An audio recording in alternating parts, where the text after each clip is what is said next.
Akhirnya kita bisa mulai ngerjain nih, getting our hands dirty. Udah gitu taunya ada yang miss kemarin, perintilan sih tapi main penting. Yang ketinggalan itu tuh layout. By the way ini seharusnya termasuk di dalam boilerplate yang kita bikin kemarin. Jadi begitu pas ngerjain produk benerannya kita tinggal kopas kan. Karena kelewat, ya udah gue masukin ke project kita yang ini. Sekalian kita update juga si boilerplate-nya. Jadi nanti kalau ada project baru, ini nggak terjadi lagi gitu. Tinggal ya again, copy, paste, find in folder, replace. Biar bisa di track, kita pindahin semua aja ke sprint deh.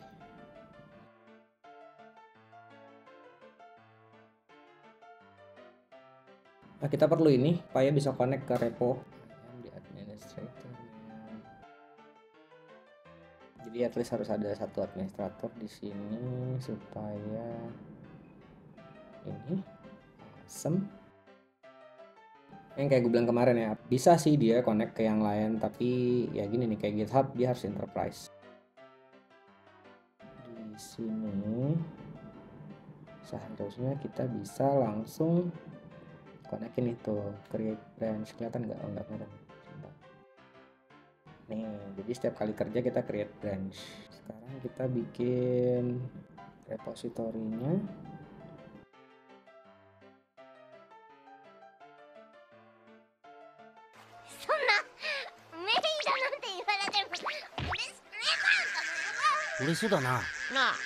Jadi gua mau copy tuh si apa namanya boiler ke chopper ya tadi.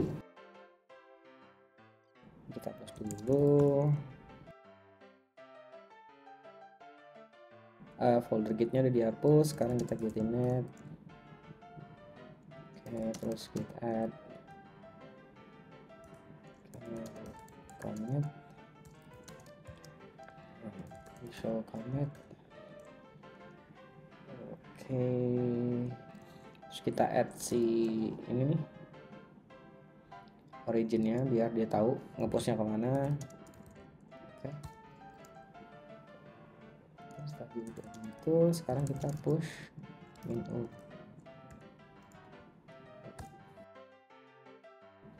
Nextnya kita sambungin ke sini, kita akan ngerjainnya di chopper. Terus ini release karena kita pakai trunk base kan kemarin. Ini NAT15 layout. Oke, nah ini harus di-include supaya smart commit-nya tadi jalan ya. Kalau ini dihapus nanti smart commit-nya nggak jalan. Ini nggak apa, ini layout aja. Nanti di sini akan ketahuan nih. Tuh ada satu branch kan. Tuh. Jadi senior programmernya atau manajernya bisa langsung lihat di sini gitu. Siapa yang ngerjain, dia udah bikin branch atau belum, nanti ketahuan juga dia udah commit apa enggak, terus ketahuan juga apakah dia udah nge-submit pull request apa belum, dia tinggal klik nanti tinggal di review gitulah ya. Jika proses kerja tersebut bisa kita otomasi ya udah kita otomasi kayak dengan kayak gini lah. Udah sekarang fetch. Jadi karena tadi branch kita create-nya di origin, kita perlu fetch dulu baru masuk ke branch tersebut gitu. Kalau nggak di fetch dulu dia kan nggak tahu nih kalau ada branch baru. Kita bakalan pakai Shatsian, itu kayak UI kit gitu ya.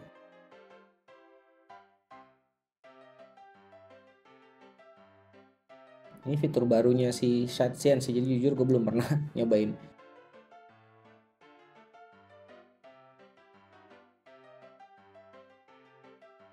Tadi dia naruhnya dashboard ya, coba kita situ.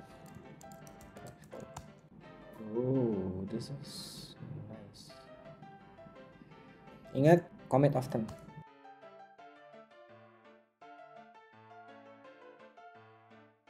Kita punya komponen.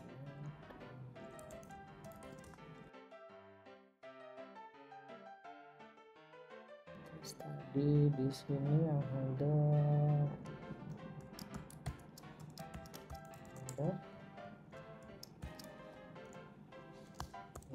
import header from border.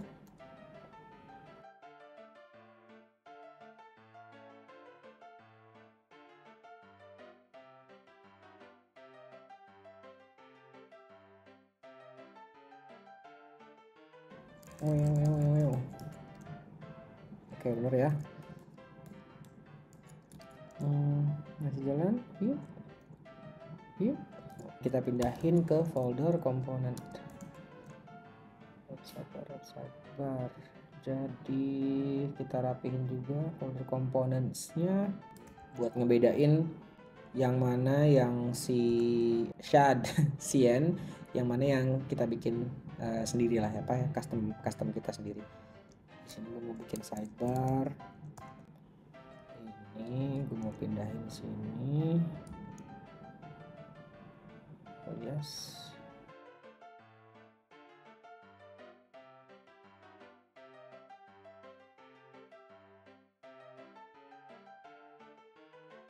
Ini kita bakal bilang landing ya, content landing. Oke, ini kita balikin ke content. Yes.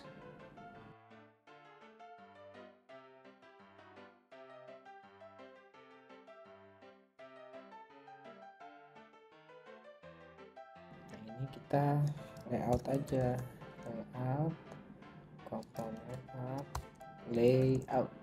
Yes. Pemisahannya udah. Kalau nanti kita bikin halaman baru gitu ya, misalnya contoh baru, harusnya dia tuh ya kan, ini berarti udah kan. Jadi kita tinggal pakai si layout ini. Oke, kita commit dulu.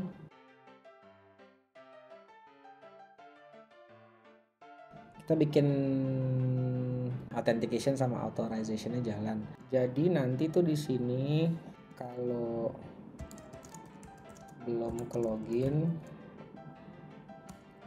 larinya ke landing page. Kalau udah ke login, larinya ke homepage yang ada sidebarnya, gitu ya. Gitu.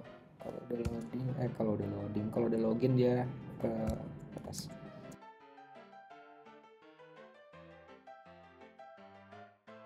Nah ya, sekarang gue maksudnya mau mindahin si ini ke services gitu, karena kayaknya bakalan sering dipakai kan.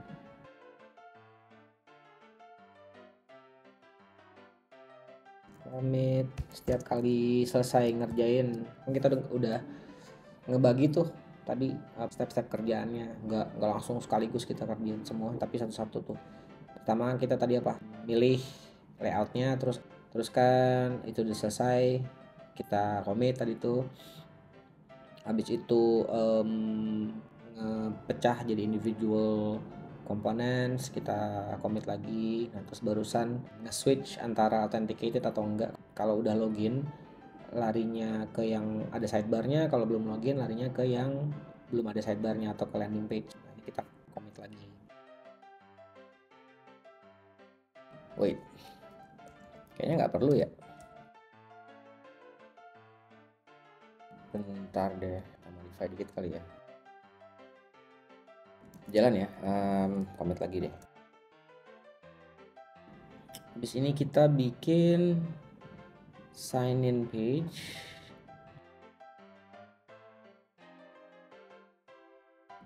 Sama kita bakal arahin ke sini, sign in. Kita copy ini aja.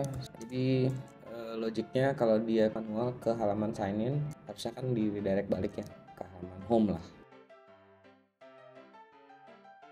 Kita baru bakalan pakai ini.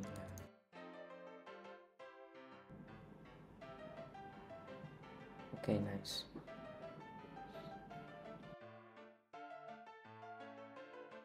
Gua habis nyelesain banyak perintilan off screen, off camera nih. takut ngebosenin aja karena gue kebanyakan bengong pas ngerjain itu, dan karena perintilan ya udah gue putusin untuk off camera. Jadi ini gue jelasin sedikit apa aja yang udah gue selesaiin off camera.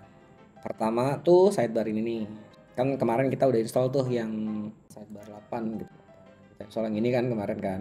Terus kita juga udah pisahin jadi individual komponen kan, cuman akhirnya gue keluarin jadi satu komponen ini aja karena cuman sedikit ternyata. Lalu dari fitur yang disediain sama si Shadcyan-nya ada satu hal yang belum disediain kayaknya sama dia nih untuk sidebar, dan ini kayaknya komponen baru nih tuh. Nah, gue udah coba, terus dia tuh sejauh dari yang gue baca belum nyediain option buat ngegedein ukuran ikonnya. Dia di fixin di size 4. Size 4 itu Kelvin size. Nah, jadi fixin di sini nih di 16 pixel. Dan buat aplikasi kita kayaknya kekecilan kan kalau 16 pixel. Tunjukin deh kalau pixel tuh kayak gimana, atau size 4 tuh kayak gimana. Tuh kecil banget sih kalau menurut gue ya. Gue baca-baca di sini tuh nggak ada yang ngegedein icons. Akhirnya gua harus ke main komponennya. Terus ternyata tuh ini nih, ini ada line yang ngejagain supaya nggak boleh lebih dari size 4. Jadi mau nggak mau nih gue keluarin, terus gue sesuaiin lah supaya jadi yang kita mau. Jadi ukuran icon, terus spesifik CSS sama option ada juga yang gue modify gitu dari yang udah dikasih. Tapi kalau yang ini lebih ke arah optionnya udah tersedia gitu, jadi kita nggak perlu ngerubah main komponennya. Jadi defaultnya itu sidebar widthnya 16 rem, kalau mobile dia 18 rem, kalau icon 3 rem. Jadi gue based on ini gue gedein dikit jadi 3,25 karena kita mau ikonnya kan lebih gede ya, jadi biar lebih bagus lah. Ini background sidebarnya ini putih. Nah sisanya kayak CSS gini sih, ini. Terus gue nambahin komponen ini nih.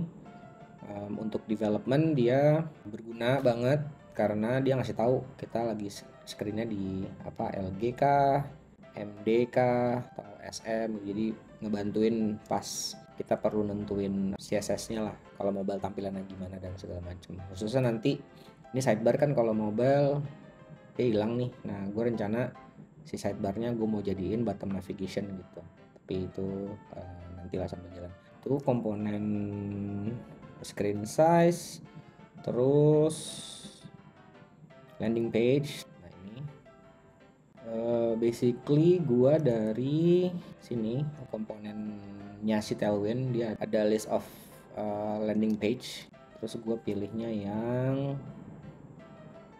ini kemarin. Nah lalu ini kan ada code-nya nih. Nah ini code-nya gua rapihin, terus gue lempar ke si V0 Dev ini. Cobain deh, ini keren nih, apa AI gitu buat ngebantuin kita nge-layout atau bikin komponen segitulah. Taruh di file, terus gue kasih dia, terus gue bilang untuk separate di individual component. Sama kalau misalnya kayak card, kayak button, dia pakai buttonnya shad. Terus ya kayak ini nih card nih, pakai cardnya si shad. Udah, habis itu ini gue jadiin ini which is di sini. Dia di home ya, nih si komponen landing itu isinya yang tadi itu. Ini which is nanti ini kan placeholder aja ya, bakalan kita ganti juga yang sesuai dengan kontennya aplikasi yang mau kita bikin nanti. Terus habis itu halaman sign kan kemarin kita bikinnya cuma narok si sign komponennya si clerk aja kan. Nah ini gue tambahin dikit supaya dia ada di tengah gitulah. So if I go here, tuh ya gini doang sih.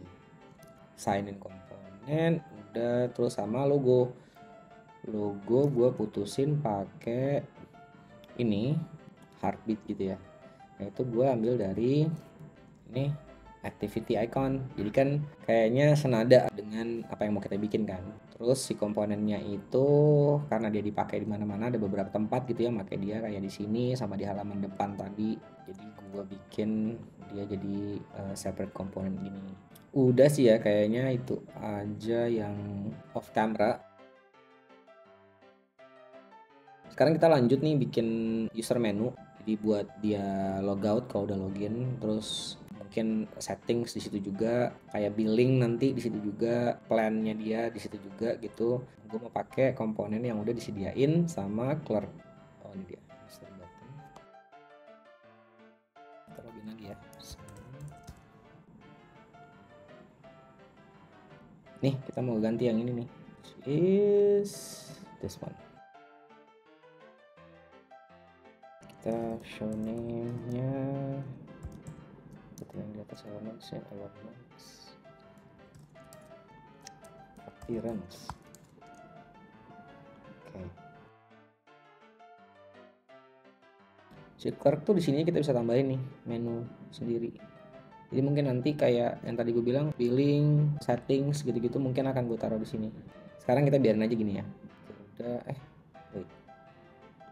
Aktifnya over BG transparent. Sorry, aktif ya.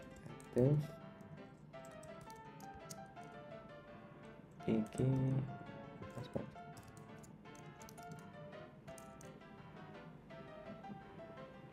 Harusnya kalau gue klik ada sign out. Udah, sekarang kita commit.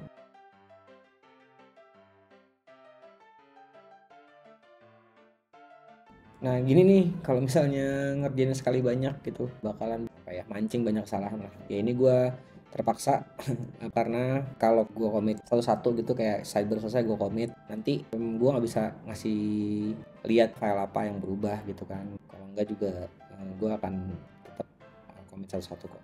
Makanya ya udahlah, untuk ini apa deh gue kerjain sekali banyak, tapi jangan ya.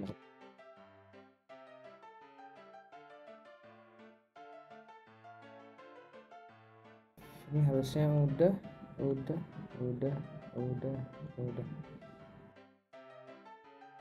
Si layout harusnya udah sini ya. Alright, thanks for tuning in. See you guys on the next video.